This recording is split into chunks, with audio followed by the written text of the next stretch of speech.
Earlier this year, an ex-boyfriend uploaded the video of his sexual act with his then girlfriend. And within weeks, that particular video of the 19-year-old girl was all over the internet. I mean, it was over 40 pornographic websites. Now, this is a case of revenge porn. A 14-year-old innocent girl is groomed online for over a month, and she's then convinced by the perpetrator to undress completely in front of a mobile camera. And this is a case of online grooming. Online grooming is when someone builds trust with you and thereafter misuses this trust to convince you into doing something sexual in the cyberspace. Boys are being recorded while having cyber sex with whom they think are girls, but are actually men who are playing the recorded video picked up from some porn website. Such incidents, which have increased exponentially in the past few months, especially during this lockdown, are commonly referred to as sextortion. It's not just the youth alone who are targeted. People as old as 72 years have taken the bait when they received an email which mentioned about their password they had been using and also said that there was a malware installed on their devices which enabled the webcam to record them while they were watching something pornographic. In fact, none of these victims had ever watched anything that was pornographic in nature, nor was any such malware installed on their devices. This was a clear scam. While this sounds as sextortion, since it's a scam, it's referred to as the sextortion scam. Now, being a cybercrime investigator for almost 20 years, now I deal with many such cases on a daily basis. Now, when I started my web designing company, V4Web, in 1999, these cybercrimes were unheard of. But in the past few years, cybercrimes such as sextortion, revenge porn, cyberbullying are now in the top 3 cybercrimes. That led me and my wife to start an anti-cyberbullying organization, B.A.A.P, that stands for Cyberbullying Awareness, Action and Prevention.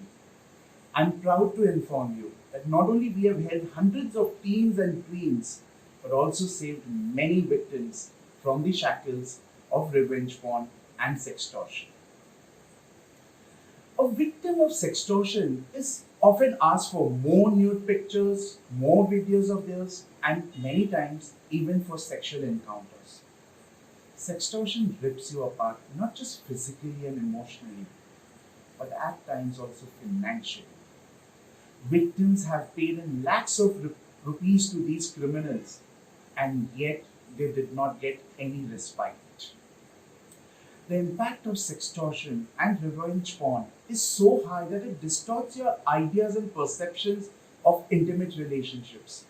You start losing trust in relationships, and the impact is far deeper if you're a victim at a younger age, which can lead to clinical depression, anxiety, paranoia.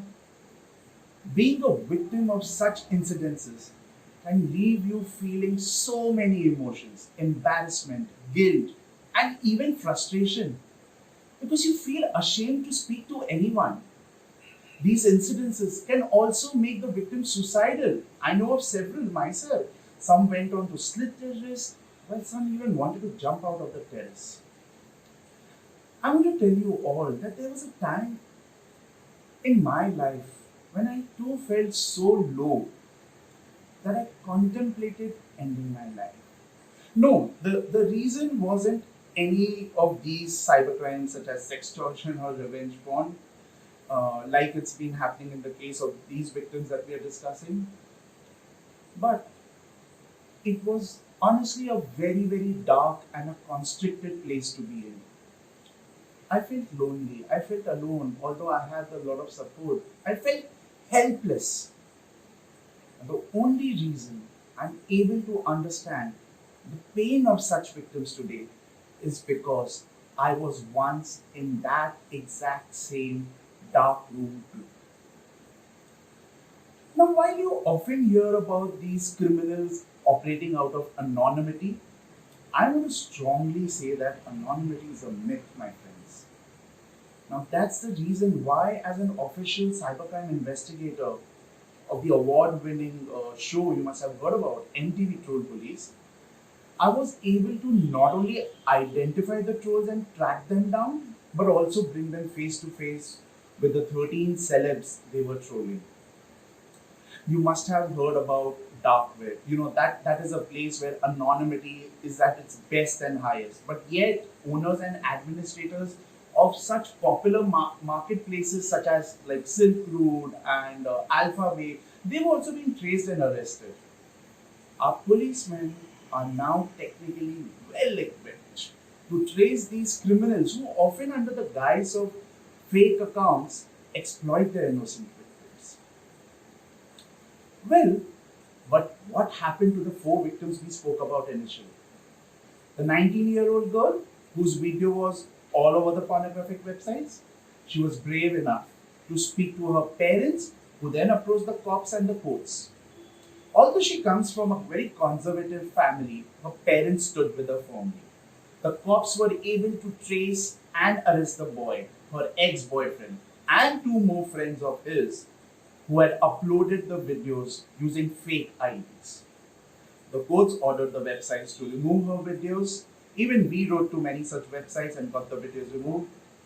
And now, in the second case of online grooming, the 14-year-old girl narrated her incident to her elder sister, who immediately spoke to the parents and decided to approach the cops. The cops acted swiftly and the stranger got arrested.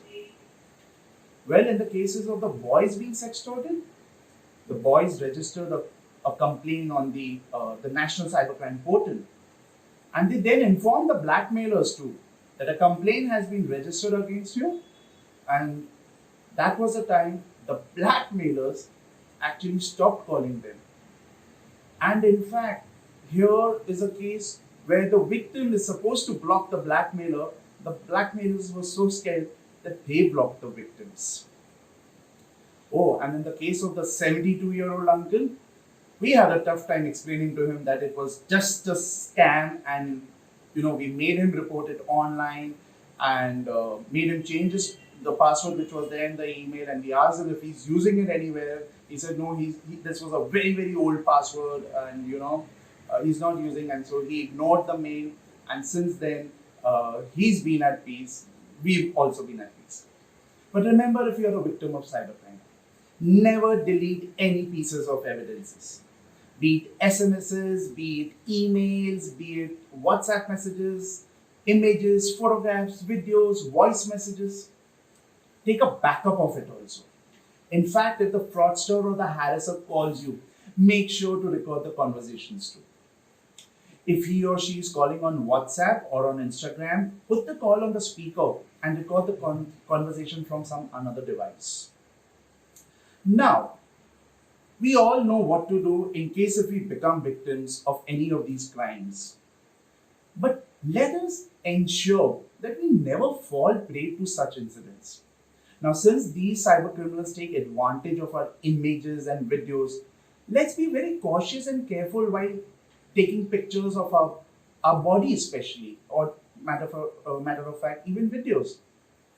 Now let me tell you an incident where a woman was trying an undergarment at a Mumbai's popular shopping store. She took a picture of herself and she just WhatsApped it to her mother and asked her about the fit, the pattern, the color. Now a few weeks later, she found that the pic on the internet, a weak password and absence of two-factor authentication led to her Google account being hacked, and because the images were synced into Google Photos, that to real time, the hacker had access to her pictures, who eventually leaked it. In a similar incident, a young boy had taken a photograph of his genitals to share it with a skin doctor for some advice. His college friend wanted his mobile for a minute for some work, but he mischievously, without the consent of his friend, just accessed his gallery and he WhatsApped that picture to his college group just for fun. The fun turned into severe bullying and embarrassment.